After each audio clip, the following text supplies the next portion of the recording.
Doctor Yamaduta ಅನ್ನೋ ಶೀರ್ಷಿಕೆಯ ಅಡಿಯಲ್ಲಿ ವಿಶೇಷ ರಹಸ್ಯ ಕಾರ್ಯಾಚರಣೆ ಟಿವಿ9ನಲ್ಲಿ ಪ್ರಸಾರವಾದ ಮೇಲೆ ಎಲ್ಲರೂ ಇನ್ನೇನು ನಕಲಿ ವೈದ್ಯರ ಕತೆ ಮುಗ್ದೇ ಹೋಯಿತು ಅಂತ ಅನ್ಕೊಂಡಿದ್ರು. ಆದರೆ ಗೆದ್ದಲು ಹಿಡಿದಿರೋ ಈ ಆಡಳಿತ ವ್ಯವಸ್ಥೆನ ಯಾರಿಗಾದ್ರೂ ರಿಪೇರಿ ಮಾಡೋಕ್ಕಾಗತ್ತಾ ಹೇಳಿ? ವರದಿ ಪ್ರಸಾರವಾದ 2-3 ದಿನ ಅಬ್ಬರಿಸಿ ಬೊಬ್ಬಿರಿದಿದ್ದ ಆರೋಗ್ಯ ಇಲಾಖೆ ಈಗ ಸೈಲೆಂಟ್ ಆಗಿಬಿಟ್ಟಿದೆ. ವರದಿ ಪ್ರಸಾರವಾದ ಮೇಲೆ ಕೋಮಾದಿಂದ ಹೊರಬಂದ ರೋಗಿಯಂತೆ ಆರೋಗ್ಯ ಇಲಾಖೆ ಕೆಲವು ನಕಲಿ ವೈದ್ಯರ ಕ್ಲಿನಿಕ್ ಎಂಬ ಅಂಗಡಿಗಳ ಮೇಲೆ ದಾಳಿ ನಡೆಸುವ ನಾಟಕ ಆಡಿತು.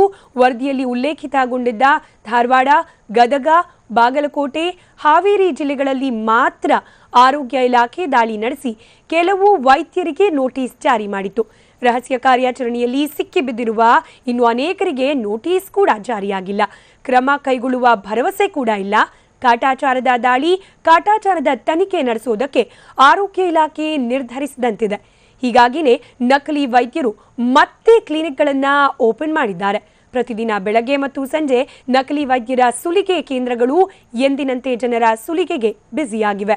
ಈ ನಡುವೆ ನಕಲಿ ವೈದ್ಯರ ಕುರಿತು ಸುದ್ದಿಯನ್ನ ನಿಲ್ಲಿಸುವಂತೆ ಕೆಲ ನಕಲಿ ವೈದ್ಯರು ಟಿವಿ9 ಪ್ರತಿನಿಧಿಗಳಿಗೆ ಆಮಿಷ ಒಡ್ತಿದ್ದಾರೆ. ನೀವು ಸುದ್ದಿ ನಿಲ್ಲಿಸಿದ್ರೆ ಅಧಿಕಾರಿಗಳು ಸುಮ್ಮನಾಗ್ತಾರೆ, ನಿಮ್ದಷ್ಟೇ ಭಯ ಇರೋದು, ಅವರನ್ನೆಲ್ಲ ಸೈಲೆಂಟ್ ಮಾಡಿ ಸೆಟಲ್ ಮಾಡ್ಕೊಂಡಿದ್ದೇವೆ ಅಂತಿದ್ದಾರೆ.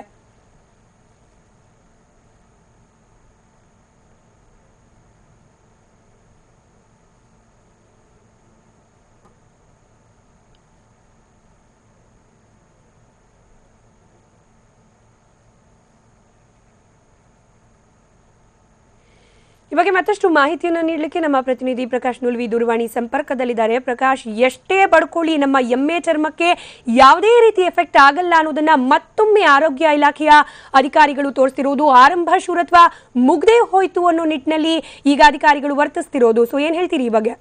ಹೌದು, ಏನಂತಂದ್ರೆ ಈ ಆರೋಗ್ಯ ಇಲಾಖೆ ಮತ್ತು ಸರ್ಕಾರ ಮತ್ತೆ ತನ್ನ ಹಳೆ ಚಾಳಿಗೆ ನೇತು ಬಿದ್ದಿದೆ. ಏನಂತಂದ್ರೆ ಮೊದಲಿಂದನೂ ಕೂಡ ಇವರು ಇದೇ ಪದ್ಧತಿಯನ್ನು ಅನುಸರಿಸ್ತಾ ಬಂದಿದ್ದಾರೆ. ಹಿಂಗಾಗಿನೇ ರಾಜ್ಯದಲ್ಲಿ ಅಕ್ರಮ ಚಟುವಟಿಕೆಗಳು, ಇನ್ನಿತರ ಚಟುವಟಿಕೆಗಳು ನಿಲ್ತಾ ಇಲ್ಲ. ಈಗ ಎಂದಿನಂತೆ ಮತ್ತೆ ಇವರು ಏನ್ ಮಾಡ್ತಾ ಇದ್ದಾರೆ ಅಂತಂದ್ರೆ, ಎಲ್ಲಿ ನಮ್ಮ ವರದಿಯಲ್ಲಿ ಯಾರ್ಯಾರು ಬಯಲಿಗೆಳೆಯಲ್ಪಟ್ಟರೋ ಅವ್ರ ಮೇಲಷ್ಟೇ ಇವರು ಕ್ರಮ ಕೈಗೊಳ್ತಾ ಇದ್ದಾರೆ. ಮತ್ತು ಅದರಲ್ಲಿನೂ ಕೂಡ ಬಿಟ್ಟಿರುವಂತದ್ದು ವಿಪರ್ಯಾಸದ ಸಂಗತಿ. ಅದರಲ್ಲಿನೂ ಯಾಕೆ ಇವರು ಬಿಟ್ರು ಅಂತ ನೋಡಕ್ ಹೋದ್ರೆ, ಅದರಲ್ಲಿ ಪ್ರಭಾವಿಗಳು ಯಾರಿದ್ದಾರೆ, ಅವರು ಯಾರು ಪಾಲಿಟಿಕ್ಸ್ ನಲ್ಲಿ ಒಳ್ಳೆಯ ಲಿಂಕ್ ಇಟ್ಕೊಂಡಿದ್ದಾರೆ ಮತ್ತು ಯಾರು ಆರೋಗ್ಯ ಇಲಾಖೆಯೊಂದಿಗೆ ಒಳ್ಳೆಯ ಸಂಬಂಧವನ್ನು ಇಟ್ಕೊಂಡಿದ್ದಾರೆ ಅವ್ರನ್ನೂ ಕೂಡ ವರದಿಯಲ್ಲಿ ಪ್ರಸಾರ ಆದ್ರೂ ಕೂಡ ಕೈ ಬಿಟ್ಟಿದ್ದಾರೆ. ಇದನ್ನು ಹೊರತುಪಡಿಸಿದಂತೆ ನಾವು 5 ಜಿಲ್ಲೆಗಳಲ್ಲಿ ಏನು ಸ್ಯಾಂಪಲ್ಗಳಂತ ಆಯ್ಕೆ ಮಾಡ್ಕೊಂಡಿದ್ವಿ, ಆ 5 ಜಿಲ್ಲೆಗಳಲ್ಲಿ ಕೇವಲ ಕಾಟಾಚಾರದ ದಾಳಿ ನಡೆದಿದೆ. 5 ಜಿಲ್ಲೆಗಳಲ್ಲಿ ತುಂಬಾ ಜನ, ಪ್ರತಿಯೊಂದು ಜಿಲ್ಲೆಗೆ ಒಂದು ಕನಿಷ್ಠ ಅಂದ್ರೂ 50,000ದಷ್ಟು ಜನ ನಕಲಿ ವೈದ್ಯರಿದ್ರು ಕೂಡ ಅವ್ರ ಮೇಲೆ ಕೇವಲ ಏನು ಒಂದು 10 ಜನರ ಮೇಲೆ ದಾಳಿ ನಡೆಸುವಂತದ್ದು, ಅವ್ರಿಗೆ ನೋಟಿಸ್ ಕೊಡುವಂತದ್ದು ನಡೆದಿರುವಂತದ್ದು. ಇದರ ಜೊತೆಗೇನೆ ಹೈದರಾಬಾದ್, ಕರ್ನಾಟಕದಲ್ಲೂ ಕೂಡ ನಕಲಿ ವೈದ್ಯರಿದ್ದಾರೆ, ದಕ್ಷಿಣ ಕರ್ನಾಟಕದಲ್ಲೂ ಕೂಡ ನಕಲಿ ವೈದ್ಯರಿದ್ದಾರೆ. ಅವ್ರು ಯಾರ ಮೇಲೂ ಕೂಡ ಕ್ರಮ ಕೈಗೊಳ್ತಾ ಇಲ್ಲ. ಎಲ್ಲಿ ಒಂದು ಹೇಳ್ತಾರೆ ತುರಿಕೆ ಆದಲ್ಲಷ್ಟೇ ಕೆರೆದುಕೊಳ್ಳುವುದು ಅಂತೇಳಿ ಆ ರೀತಿ ಆರೋಗ್ಯ ಇಲಾಖೆ ಮಾಡ್ತಾ ಇದೆ. ಮತ್ತೆ ಕೋಮಾಕ್ ಜಾರಿದೆ. ಮೊದಲಿಂದಲೂ ಕೂಡ ಈ ನಕಲಿ ವೈದ್ಯರು ಮತ್ತು ಆರೋಗ್ಯ ಇಲಾಖೆ ಅಧಿಕಾರಿಗಳೊಂದಿಗೆ ಒಂದು ಸಂಬಂಧ ಇದೆ. ಆ ಸಂಬಂಧ ಏನಂತಂದ್ರೆ ಅದು ಕೊಡತುಗೊಳ್ಳೋ ಸಂಬಂಧ ಅಂತ ಅನ್ನುವಂತ ಆರೋಪ ಇದೆ. ಆ ಸಂಬಂಧದಿಂದಲೇ ಆರೋಗ್ಯ ಇಲಾಖೆ ಅಧಿಕಾರಿಗಳು ಇವತ್ತು ಸುಮ್ಮನೆ ಕೂತ್ಕೊಂಡಿರುವಂತದ್ದು. ಇದ್ರ ನಡುವೆ ಈ ನಕಲಿ ವೈದ್ಯರು ಎಷ್ಟು ಪ್ರಭಾವಶಾಲಿಗಳಾಗಿದ್ದಾರೆ ಅಂತಂದ್ರೆ, ನೇರವಾಗಿ ಇವರು ಟಿವಿ9 ವರದಿಗಾರನಿಗೆ ಕರೆ ಮಾಡಿ ಧಮಕಿ ಹಾಕುವಂತದ್ದು ಮತ್ತು ಧಮಕಿಗೆ ಬಗ್ಗದೆ ಇದ್ದಾಗ ಹಣದ ಆಮಿಷ ಒಡ್ಡುವಂತದ್ದು, ಇಂಥ ಪ್ರಕ್ರಿಯೆಗಳಲ್ಲಿ ಇದರಲ್ಲಿ ತೊಡಗಿದ್ದಾರೆ, ಇಂಥ ದಂಧೆಗಳಲ್ಲಿ ಕೂಡ ತೊಡಗಿದ್ದಾರೆ. ನೀವು ಸುಮ್ಮನಿದ್ ಬಿಡಿ, ನೀವು ಪದೇ ಪದೇ ಸುದ್ದಿಯನ್ನ ಮರುಪ್ರಸಾರ ಮಾಡಬೇಡಿ. ಮರುಪ್ರಸಾರ ಮಾಡದೇ ಇದ್ರೆ ನಾವು ಆರೋಗ್ಯ ಇಲಾಖೆ ಅಧಿಕಾರಿಗಳೊಂದಿಗೆ ಡೀಲ್ ಮಾಡ್ಕೊಳ್ತೀವಿ.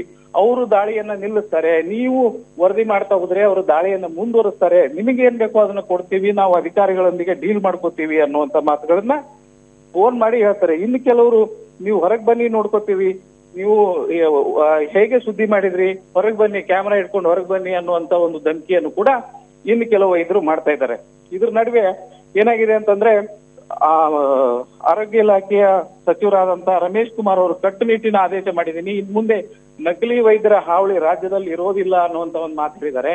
ಆದ್ರೆ ಇದುವರೆಗೂ ಕೂಡ ಅಂತವ್ದು ಯಾವುದೂ ಕಂಡು ಬರ್ತಾ ಇಲ್ಲ. ಕೇವಲ ಕಾಟಾಚಾರದ ನೆಪ, 2 ದಿನ ಅಷ್ಟೇ ದಾಳಿ ನಡೆಸಿದ್ರು. ಈಗ ಎಲ್ಲರೂ ಕೂಡ ಎಲ್ಲಾ ಆರೋಗ್ಯ ಅಧಿಕಾರಿಗಳು ಕೂಡ ಕೋಮಾ ಸ್ಥಿತಿಗೆ ಜಾರಿದ್ದಾರೆ. ಅವ್ರಿಗೆ ನಕಲಿ ವೈದ್ಯರು ಕೊಡುವಂತ ಔಷಧಿ ಏನಿದೆ ಅದು ವರ್ಕೌಟ್ ಮಾಡ್ತಾ ಇದೆ ಅನ್ನುವಂತ ಮಾತನ್ನ ಕೇಳಿ ಬರ್ತಾ ಇದ್ದೇವೆ. ಇದೇ ಸ್ಥಿತಿ ಮುಂದುವರೆದ್ರೆ ಜನರೇ ಇವರಿಗೆ ಸ್ಟಿರಾಯ್ಡ್ ಕೊಟ್ಟು ಎಬ್ಬಿಸಬೇಕಾದಂತ ಪರಿಸ್ಥಿತಿ ನಿರ್ಮಾಣ ಆಗಲಿದೆ. ಮಾಹಿತಿಗಾಗಿ